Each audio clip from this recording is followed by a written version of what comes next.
बंधुओं, आप सभी को जय श्री हरि। आंवला नवमी का पर्व कार्तिक मास के शुक्ल पक्ष की नवमी तिथि को मनाया जाता है। इसे अक्षय नवमी भी कहा जाता है। इस तिथि पर पूजन अर्चन करने से लेकर व्रत करने पर भगवान विष्णु की कृपा प्राप्त होती है तथा इससे सभी पाप और कष्ट नष्ट हो जाते हैं। इस बार आंवला नवमी 21 नवंबर को मनाई जाएगी। धार्मिक मान्यताओं के अनुसार कार्तिक मास के शुक्ल पक्ष की नवमी तिथि से लेकर पूर्णिमा तिथि तक भगवान विष्णु आंवला के वृक्ष में निवास करते हैं। इसलिए आंवला नवमी के दिन आंवला के वृक्ष की पूजा अर्चना की जाती है। आइए जानते हैं नवंबर के महीने में आंवला नवमी कब है और शुभ मुहूर्त और शुभ योग के बारे में भी जान लेते हैं। आंवला नवमी तिथि और शुभ मुहूर्त इस प्रकार रहेगा। अक्षय नवमी का शास्त्रों में यही महत्व है जो वैशाख मास की तृतीया यानी अक्षय तृतीया का महत्व है। नवमी तिथि का प्रारंभ 21 नवंबर सुबह 3:16 से होगा। नवमी तिथि का समापन 22 नवंबर रात 1:08 तक रहेगा। उदया तिथि को मनाते हुए 21 नवंबर 2023 दिन मंगलवार को आंवला नवमी का पर्व मनाया जाएगा।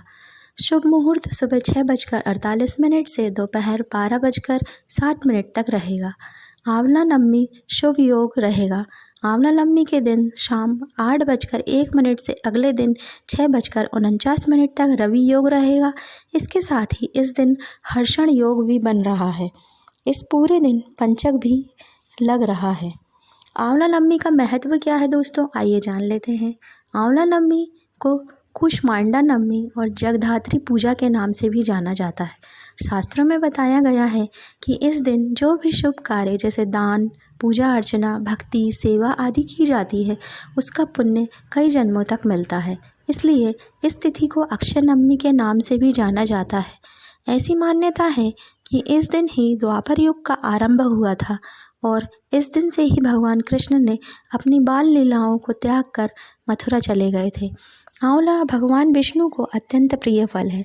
ऐसा कहा जाता है कि आंवले के वृक्ष में सभी देवी देवता निवास भी करते हैं, इसलिए वृक्ष की पूजा अर्चना की जाती है।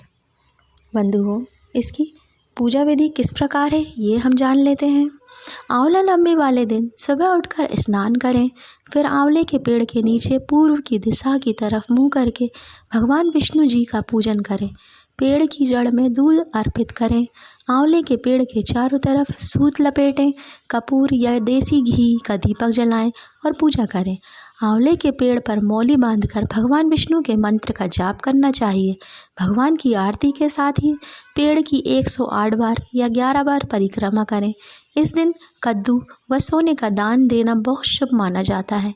इस दिन ब्राह्मण या फिर गरीब को भोजन कराएं और अपनी सामर्थ्य के अनुसार वस्त्र और दक्षिणा दें। इस दिन भोजन में आंवला जरूर शामिल करें। इसके साथ ही इस दिन आंवला दान करें। ऐसा करने से भगवान विष्णु प्रसन्न होते हैं, वे सभी मनोकामनाओं को पूरा करते हैं। बंधुओं, व्रत की कथा इस प्रकार है। धार्मिक पुराणों के अनुसार किसी समय में एक साहूकार था। वह कार्तिक मास के शुक्ल पक्ष में नवमी के दिन आंवले के पेड़ के नीचे ब्राह्मणों को भोजन कराता था। साहूकार उस दिन सोने का दान करता था और गरीबों की मदद करता था। साहूकार के लड़कों को यह सब करना अच्छा नहीं लगता था। उन सभी को लगता था कि उनका पिता धन लुटा रहे हैं। इन बातों से आहत होकर साहूकार दूसरे गांव में जाकर एक दुकान करने लगा। उन्होंने दुकान के आगे आंवले का पेड़ लगाया और उसकी देखभाल करने लगे।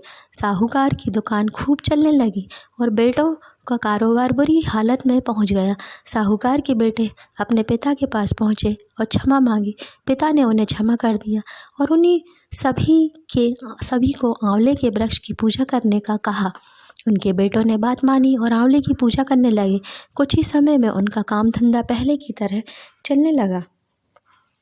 बंधुओं, जिस प्रकार साहूकार और उसके पुत्रों को धन, धान्य और सुख समृद्धि प्राप्त हुई आंवला नवमी की पूजा करने से, इसी प्रकार आप भी आंवला नवमी के दिन आंवला वृक्ष और श्री हरि जी की पूजा अर्चना कर अपने जीवन को धन व धान्य से संपूर्ण करें और संपन्न बनाएं। ऐसी मेरी श्री हरि से और आंवला वृक्ष से कामना है।